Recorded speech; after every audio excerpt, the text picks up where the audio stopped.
All right, that gentleman on the right-hand side of the screen is Joe Concha.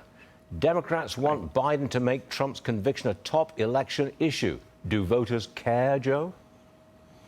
Well, the fact that Adam Schiff is running to CNN to urge Joe Biden donor and Manhattan judge Juan Merchan to jail Trump, that tells you the whole end game here. To answer your question, Stu, I think Democrats are panicking about not being able to beat Trump at the ballot box with an 81-year-old version of Joe Biden, who's clearly lost his fastball if he even had, a knuckleball at any point. So the solution is to jail him, and this is America in 2024. But I think this convicted felon label will have as much impact as calling Trump an impeached president. In other words, not much at all, if any, because if we're talking about not a felony where it's assault and battery or kidnapping or murder, but falsifying a business record 8 years ago, does anyone really think that this so-called crime will change any votes in places like Pennsylvania, Michigan, Wisconsin, Nevada, Arizona, Georgia? Voters there are far more concerned about inflation, about crime in their neighborhoods, about illegal immigration, about allowing hundreds of terrorists into this country, according to the FBI terror watch list, and about a world that is increasingly unstable overseas.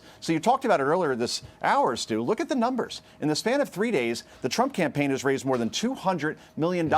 Let's put that in context. The Biden campaign raised $50 million total over the past month. So when you look at 1/3 of that $200 million comes from donors who have never actually donated to the Trump campaign before, whether it be 2016 or 2020.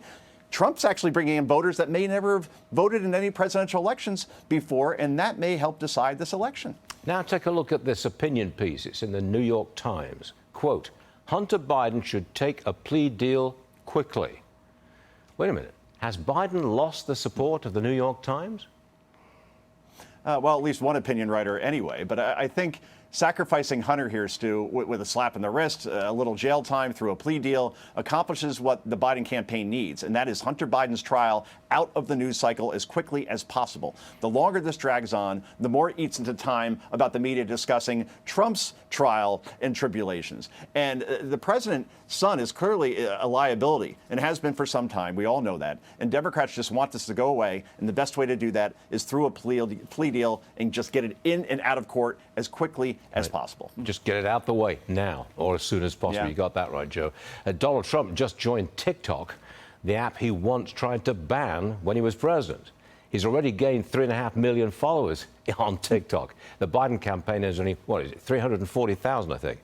What do you make of Trump joining TikTok? I thought we were going to ban it. Yeah, Trump wanted to during his presidency, and he may do that very well when he becomes president again if he wins in November.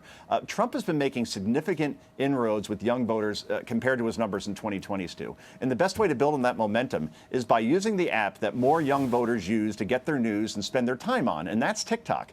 So Trump just is doing what Joe Biden's been doing for quite some time. But you look at these numbers, it's incredible. Trump joined over the weekend and now has more than 10 times the number as Joe Biden's campaign with that ridiculous avatar that they have there. So I just find that amazing. So if Donald Trump wants to reach voters that don't watch cable news, and that's primarily, a majority of young voters, this is the way to do it. And it's a smart strategy, quite frankly. And then when he gets into office, then he can take care of TikTok. But he has to get there first, and that's the point of all this. Joe, I know you're writing a book on the 2024 campaign.